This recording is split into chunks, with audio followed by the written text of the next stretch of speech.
Hey y'all, it's your favorite duck here, Derek the Duck. And today we're going to talk about the new movie that's at theaters today called Kill Bill, The Whole Bloody Affair. Very exciting. Obviously, this is the old movies, Kill Bill, Volume 1 and Volume 2, pushed together into one movie. It's playing right now at the movie theaters. I think today and tomorrow, really. It's kind of a limited release, but I think it's exciting. Anyway, I have to tell you, I saw it, and it made me realize what a masterpiece this movie is. It was the perfect way to see it. I was so excited about seeing this movie. I had heard about that. That it had sort of been released a little before. The director, Quentin Tarantino, who is a genius, I mean, come on, he owns a little theater. I think it's called the Beverly or something like that. It's in California, and so he owns this little theater, and he does. Since he owns it, he occasionally will release showings of this called Kill Bill, The Whole Bloody Affair. And now the whole country gets to see it. So it's exciting. It's a little different from watching both of them combined. I mean, yeah, you can watch these at home on. They're always on free on streaming. You can get them on Tubi or wherever you really want. Really, these movies are old by now. It's over 20 years old.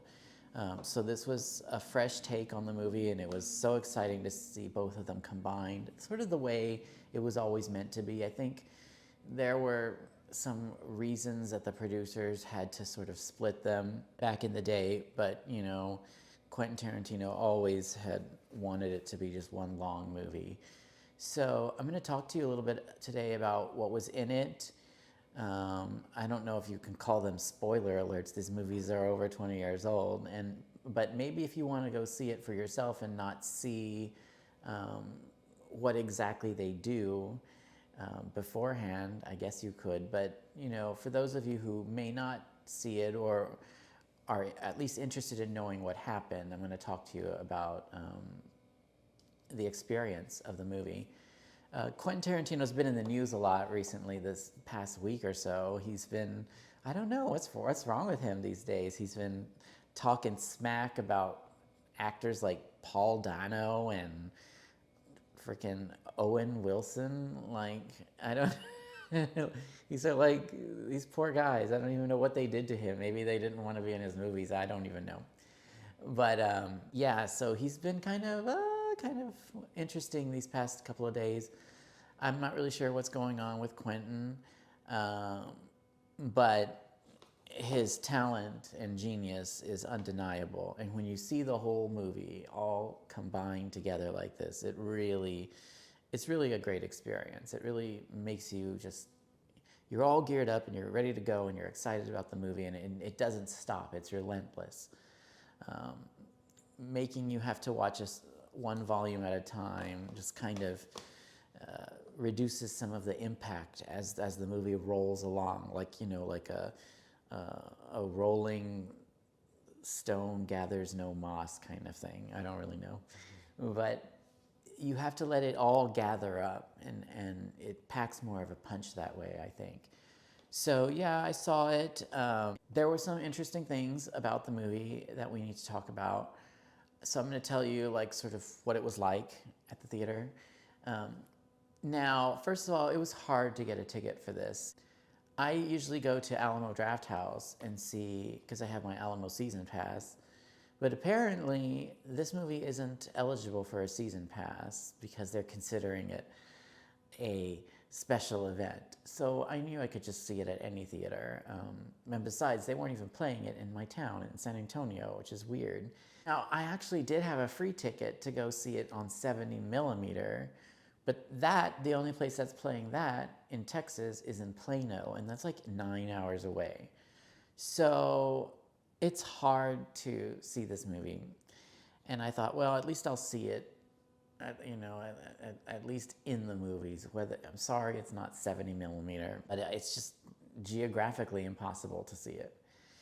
So I was lucky that they had it at like one theater, there was almost like no one there. You know, it was just like a couple, like me and then some other random little guy and some other guy. It's kind of the Ducks movie experience.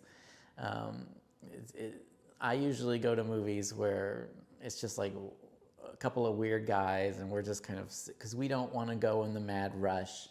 We don't. I'm not the type who's going to go see a Marvel movie on a Saturday night. Like, imagine all the people there, you know.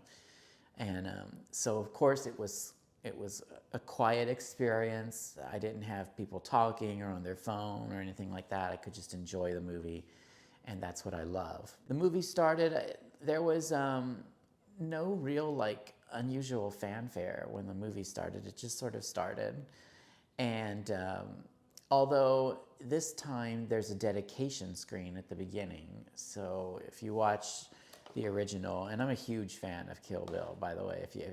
It's like one of my all-time favorite movies.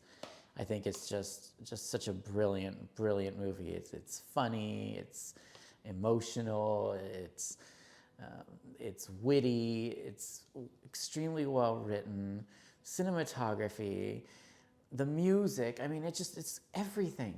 It's such a very good movie. So it starts off with a dedication screen, which is not in the originals. Also, the title, it actually says Kill Bill, the Whole Bloody Affair. That's not just like a subtitle that the theaters are calling it. That's actually the title of this long 4.5 hour movie experience. So it's embedded in the actual title on the screen. So it is called Kill Bill, the Whole Bloody Affair. And there were, if you've watched these movies a lot, there'll be times where your brain kind of stops and you're like, wait, this is a little different. So there were times when they added a little more scenes, like for one example, they're driving up to in like Mexico, in Acuna or wherever they are, and they're driving up to the little hut restaurant where Esteban lives, and there's this whole montage of what goes on in the restaurant, which you're like, oh, I've never seen that before. So there's little bits of scene that are added during the big fight scenes, especially the one with the crazy 88. There's like a little more. There's like a few more little kills and a few more little things.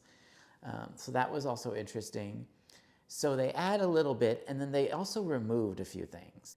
Now, interestingly, there was an entire extra sequence for the anime part during the Oren Ishii segment. So there's a lot more, several minutes, and you're like, wow, I'm discovering this. Where was all of this? You can kind of see why it was cut, because it doesn't really move anything forward, but it's still a lot of fun to watch, and they did a really good job on that scene. So I'm glad I got to see that additional anime. Then, of course, there is the fight with the Crazy 88, also in part one. Now, in that one, they don't do the black and white part. Now, I think I remember reading that they were sort of forced by the MPAA, like the rating system. There was like too much blood. So they had to make that scene partially in black and white because you just couldn't see that much blood on the screen. But this movie is called The Whole Bloody Affair, and there was blood aplenty.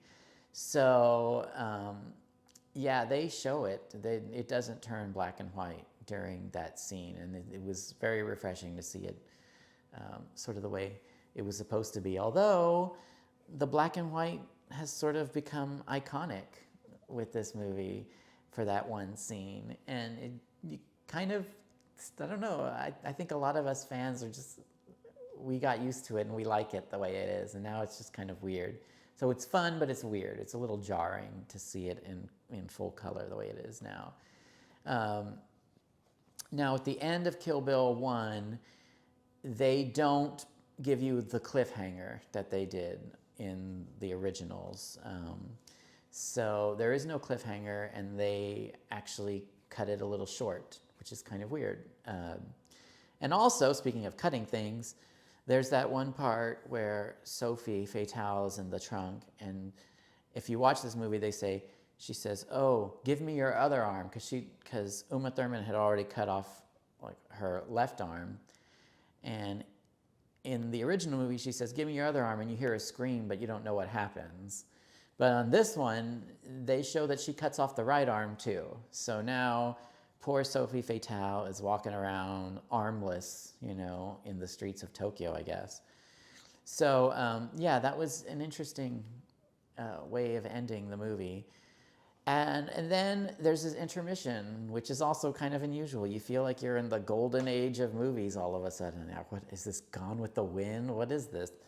So it was great. I got to get up, get a cocktail and some pizza and come on back to see part 2. Now,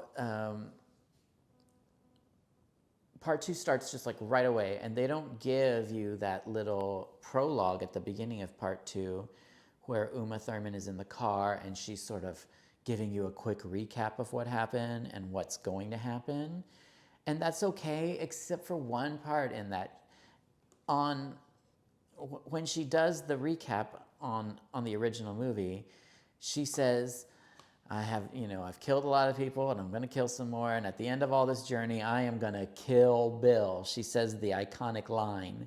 But because they don't have her monologue, she never says that. So the words "kill Bill" are never uttered in this new version, The Whole Bloody Affair, which is kind of sad.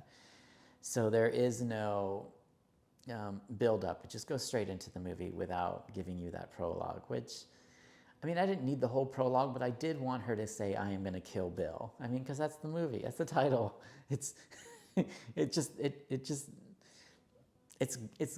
don't know. It's a lot of fun to hear her say those words. Now she doesn't say it anymore. Other than that, it gets right into the movie. Like I said, there's little bits that were removed. There's little bits that were added. And of course, you get that big anime sequence. And other than that, it stays mostly, it stays true to the original. It is the movies both put together, and just a whole lot of fun. And yeah, I really, really enjoyed it. I think it's the ultimate way to see the movie. I'm not sure if they'll release it on a Blu-ray or something one day as The Whole Bloody Affair, but if they do, and you're a fan of Quentin Tarantino, and you're a fan of Uma, and just this overall masterpiece of a movie, I highly recommend you see it. It will still be in some theaters tomorrow, December the 5th, so if you want to go check it out, I highly recommend that you do. This is not going to be around for very long, and it's just fun. And they were sort of right not to bring it to too many theaters in San Antonio, because there were very few people there. So I get that they did it. It was mostly just diehard fans of the Kill Bill and Quentin Tarantino, and just that great time in the very early 2000s, late 90s, when movies were just like super fun. And I don't know, so it was just a lot of fun. So I highly recommend it. If you get the chance, go see it tomorrow if you haven't seen it today, or write to Quentin Tarantino and ask him to send it on Blu-ray or whatever. But yeah, go check it out. Kill Bill, The Whole Bloody Affair. Highly recommend. It's a masterpiece, and you really get the sense of that when you're watching it. It's just even how many millions, hundreds of times I've seen this movie probably. It never gets old. It always stays fun, and now it's big and it's brought back to life in a fantastic new way. I just absolutely loved every minute of it, all 4.5 hours of it. Anyway, highly recommend Kill Bill, The Whole Bloody Affair. Thanks for watching. Don't forget to like and subscribe. Talk to you soon.